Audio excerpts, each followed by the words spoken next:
Good morning. Welcome back to Bookeemonsters. My name is PK. It is Monday again, Monday, February the 17th. We're here to look at the new releases that are published this week, and on Mondays we look at cozy mysteries. Quick announcements. Wrong way. Don't have any sprints tonight. I don't do them on Monday nights. Our next sprints will be tomorrow night at 8 p.m. Eastern. I believe they're on Sarah's tonight. Gage, morning everyone, took today off. And I said, I am so jealous, but very nice for you. Hope everybody is well. We got 6 more inches of snow. And it's not stopping yet. And it's cold. We are still in winter. All right, let's jump in. There are lots of them. MC Beaton has a new one.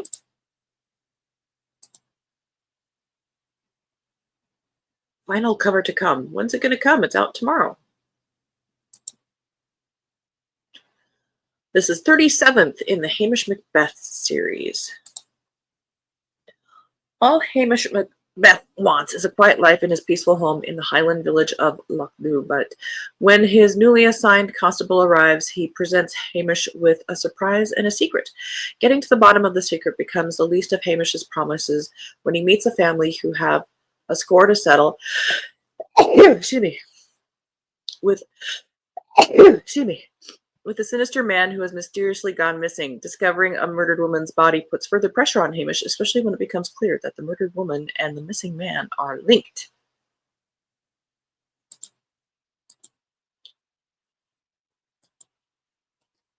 Tammy Beck has a new one. Oh, sorry, my nose tickles.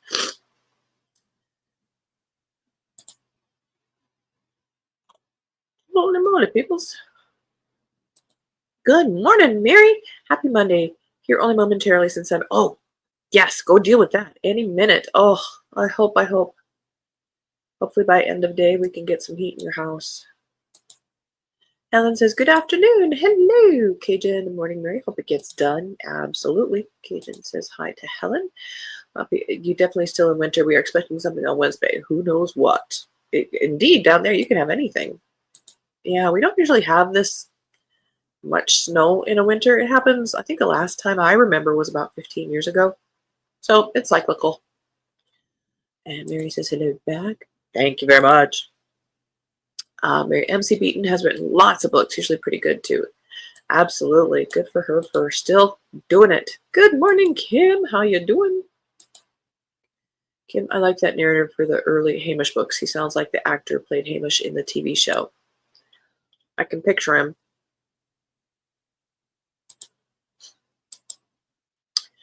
The Mystery of Doggone Troubles by Tammy Beck, part of Artifacts and Apparitions, 7 books. When Penny Fletcher, Tessa and Piper's newest friend, takes on dog walking to earn extra cash, she never expects one of her canine clients to become the target of a sinister dog napping ring. As the town prepares for a prestigious dog show, strange events and a mysterious fortune teller's predictions complicate the case. Glowing paw prints, phantom howls, and missing show dogs leave Tessa and Piper questioning whether the threat is earthly or something more sinister. With a clever canine named Max as their undercover ally, the duo enlists Detective Jake Harlan to sniff out the truth.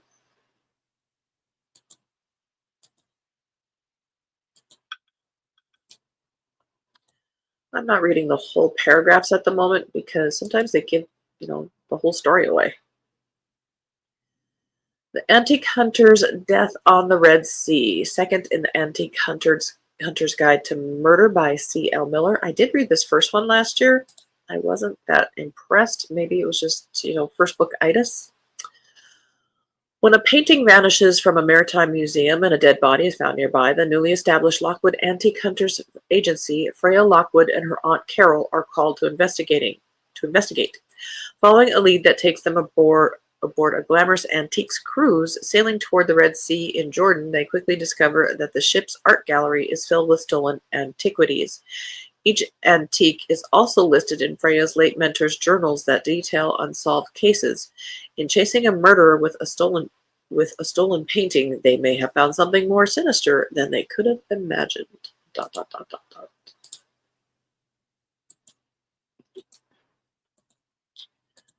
Plus, maybe we'll get through more books if I don't read the whole thing.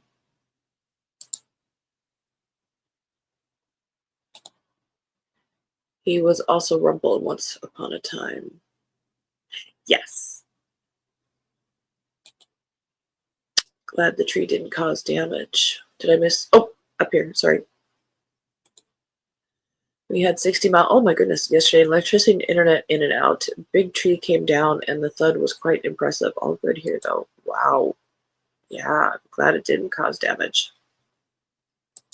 That could be scary. Game, Set, and Catch by Lucy Emblem, 8th in the Tamsin Kernick Cozy English Mysteries. Tamsin Kernick joins a quaint rural tennis club in sight of the Malvern Hills, only to discover that the drama on the court is nothing compared to the trouble brewing off it. When a member is found dead, Tamsin and her trusty canine companions must serve up some justice before someone else wins the match. As her friends from her favorite cafe rally to uncover the truth, Tamsin finds herself tangled in a net of secrets, lies, and deadly rivalries. Can she ace this mystery before it's too late? End of row 1.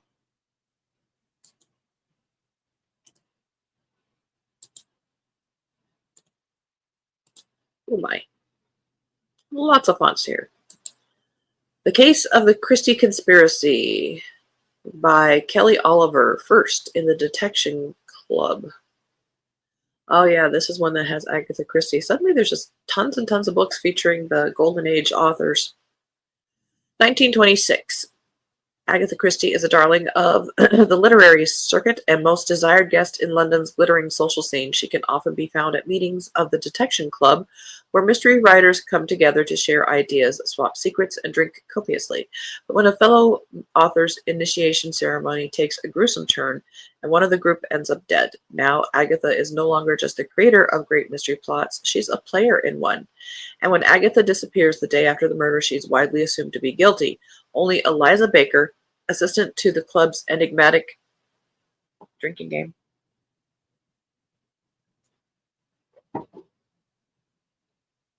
secretary, Dorothy Sayers, is interested in investigating the case. But in a world where murder is the ultimate plot device, can Eliza piece together the evidence and find the killer before it's too late? I'm currently reading The Queens of Crime by Marie Benedict, which point of view character is Dorothy L. Sayers, and 4 other female, real female authors from the Golden Age are helping her solve a crime. I'm at 57%. A Thorny End by Annie Adams, 5th in the Flower Shop Mysteries. Prom is in full spring in the quaint town of Hillside. Every local high schooler is counting down the days, especially Evelyn Crumb, who will do anything to become prom queen. Then Evelyn is found dead wearing a bloody prom sash. Quincy suspects that scene is staged. Evelyn was a notorious bully, and there are no shortages of classmates that wanted revenge. But can Quincy solve the murder in time to save the last dance?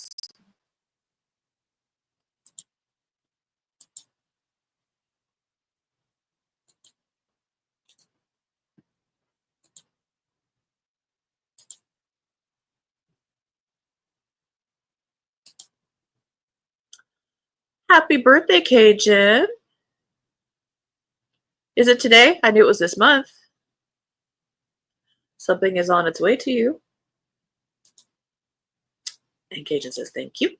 Mary, the tennis puns. Indeed. Kim only getting into low 50s today. Oh, wow. I'd trade you.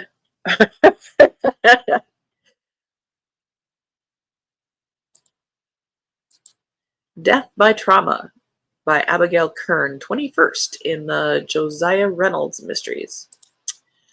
Josiah Reynolds knows this with good... Oh, let's see, up here. In the bluegrass world of oak-cured bourbon, antebellum mansions, and thoroughbred horse farms are secrets, deadly secrets. Kentucky is not called the dark and brooding ground for nothing. Josiah Reynolds knows this with good reason. She's solved... Oh, it's a girl. She solved many a murder, but Josiah prays that she does not stumble across another body. She's done it for 20 of them. The stress is too much, and she's happy to be invited to a winter sledding party at Hayes Corbin's home. Corbin is a former syndicated critic for newspapers and magazines who retired to the bluegrass, dabbling in his love of horses. The party is a kickoff for the Victoria Weathers film retrospective at a local theater. Miss Weathers is even coming for the showing of her first movie in Corbin's event. Josiah is excited to meet her movie idol, so comes as a big surprise when Hayes Corbin turns up dead at his own party. Rude.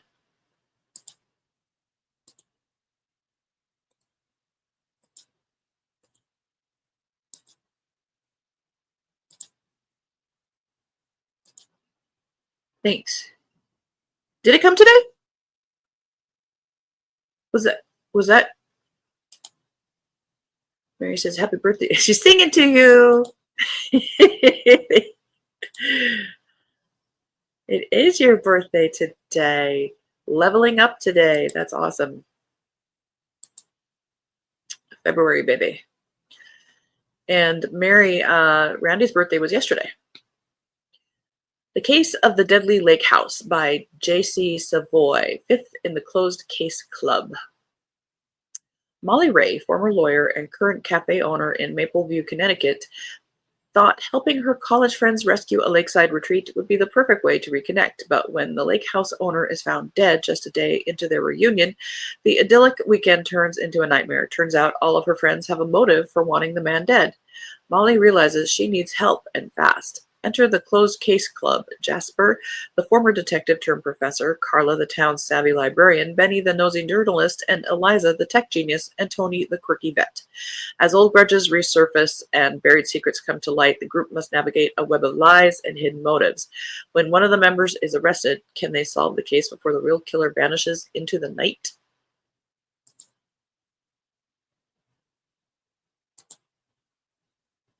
Okay, I had to double check there. End of that row. Row 2.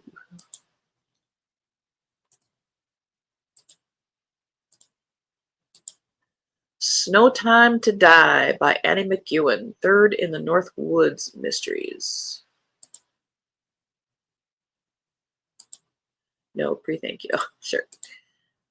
Did you? Oh, awesome. You sang to her.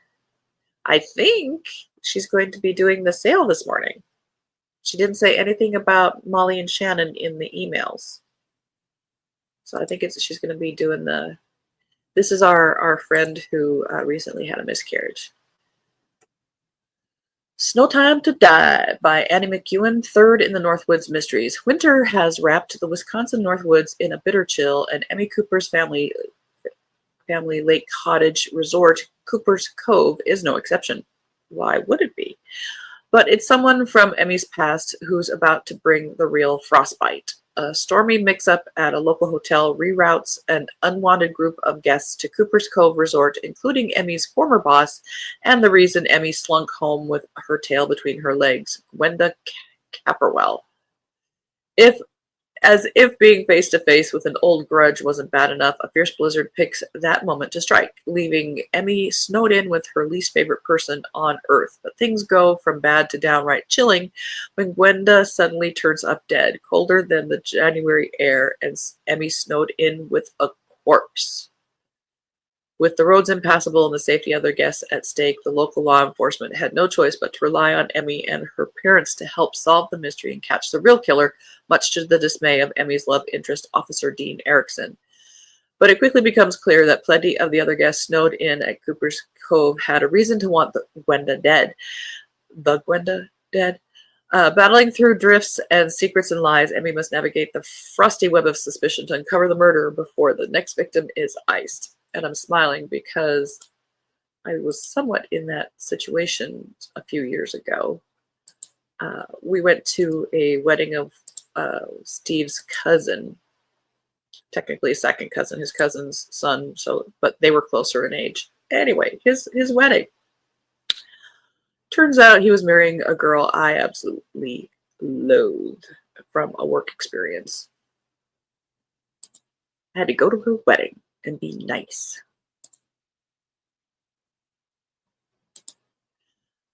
Macaron Macaron and Mystics by Kat McGee, 11th in The Witches of Willow Hollow. Harper Dade and Crank Cranston are just starting to figure out their relationship when, would you want to have a relationship with somebody named Crank? When a local mystic hands Harper a special macaron recipe. Supposedly, it's a magical compatibility test for couples with a delicious twist. Harper's not usually one for love potions, but who can resist a scrumptious macaron, right? But when the mystic turns up dead, the recipe goes missing, and an out-of-town medium shows up. What was meant to be a fun romantic experiment turns into a recipe for disaster. Suddenly, couples all over town are acting nuttier than a fruitcake, and it seems everyone has something to hide. With stakes rising higher than a perfectly risen souffle, Harper dives into a mystery as layered as a macaron tower.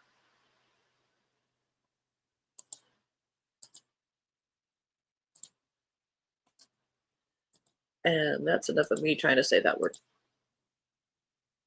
Wheels and Dirty Deals. Lots of stories there, I bet. Yes. This is by Trixie Silvertail, 6th in the Harper and Moon investigations. A cryptic murder, a complete lack of suspects. Can our psychic sleuth find a lead, or is she spinning her wheels? Mitzi Moon is brimming with excitement, planning an anniversary surprise. She's working overtime to hide the details of a luxurious European vacation from her husband. Really? But before she can book a single ticket, a shockingly suspicious murder lands in her lap. With only a flimsy lead, Mitzi heads undercover into the local roller derby league. I have been to a roller derby game. It's strange. And though she rallies her entitled feline and meddling ghost ma to help hunt down clues, she fears it can break out of the pack. This bout will turn deadly, if she can. Can Mitzi find the killer, or will this be her final lap around the track? We had a service manager, a female service manager, and she got involved in roller derby. And so we went to one. It's a very strange. I'm sure it's fun to participate in it, but it's weird. The way points are scored and stuff. These puns are almost too much, indeed. Especially this early. Troubled Waters by Jenna St. James and Stephanie Demore. 9th in the Enchanted Waters Mysteries. When Isla's grandmother goes on her first date since moving to the Bermuda Triangle, Isla has reservations. After all, Nana didn't even run a background check on the guy, but when a glowing Nana returns from the date, Isla reluctantly agrees maybe it's a good thing.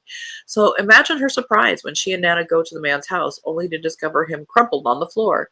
Who would want to hurt the elderly fairy? When Isla and Jace dig deeper into the man's life, they realize quite a few people may have want to silence him. Can Isla, Jace, and Glow figure out who the killer is before they set their deadly sights on Nana? End of row 3.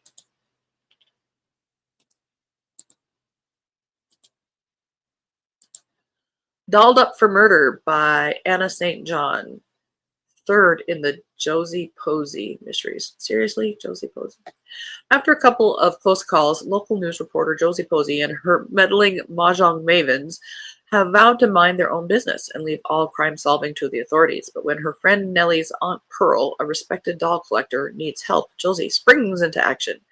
While listening to holiday carolers at the English Village Christmas market and her twin sister Opal, octogenarian Pearl Merriweather sees a stranger dash through the crowd toward them.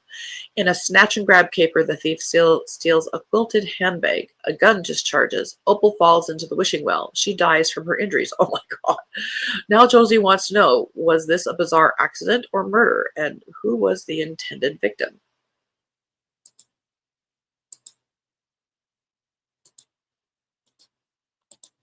The Poisoned Petals. 2nd in the Greenhaven Cozy Mystery Series by Vivian Law. When renowned horticulturist Dr. Bernard Channing dies unexpectedly, the small town of Greenfield is left reeling. Known for his groundbreaking work with rare plants, Dr. Channing's sudden death raises suspicions, especially after whispers begin to circulate about how secretive he'd become in recent months.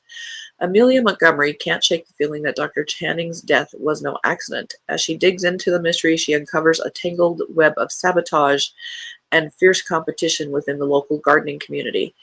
Amelia must navigate rivalries, secrets, and dangerous toxins to uncover the truth. But the closer she gets to the heart of the mystery, the more she realizes how high the stakes are. Will Amelia uncover the saboteur before it's too late, or will the toxic secrets of the garden consume them all?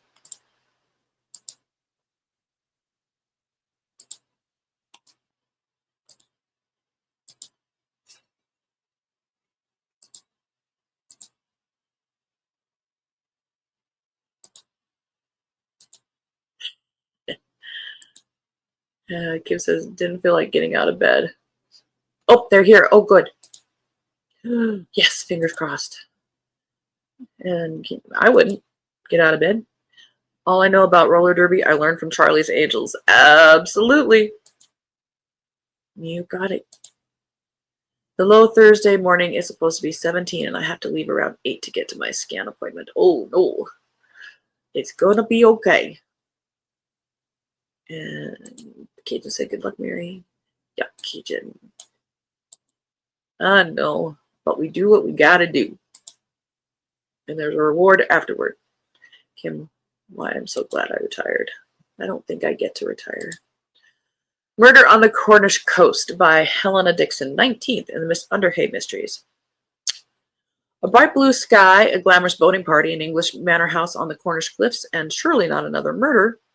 Cornwall, 1937. Kitty Underhay has been called to investigate some fishy goings-on in the beautiful coastal village of St. Mawes. The body of Lady Cordelia Hedges' beloved father was found floating in the sea, and shortly afterward Cordelia herself was almost killed. Determined to piece together the puzzle, Kitty spends her first evening in the Cornish Bay at one of Cordelia's lavish parties. But she's not just soaking up the idyllic surroundings with her husband Matt, she's at the party to get to know those closest to their host. The sleuthing duo quickly realize they're in uncharted waters, and this could be their toughest case yet. All right. That is all we have time for. Everybody remember where we parked. Again, I don't have any sprints tonight. They are so far on Sarah's. Our next sprints are tomorrow night at 8 p.m. Eastern. Tomorrow we'll be looking at the darker side of crime fiction and thrillers. I got to get going. Hopefully I can hit the post office before I hunker down for the day. At work. So everybody, please have a good, safe, warm Monday. Read good books. Everybody have a good day and stay warm. Absolutely. And crossing our fingers for Mary and her heat. Kim, have a great day, y'all. Absolutely back at you, baby. And as the Bam says, don't be a bookworm, be a bookie monster. Nom nom nom. Have a good day. God bless.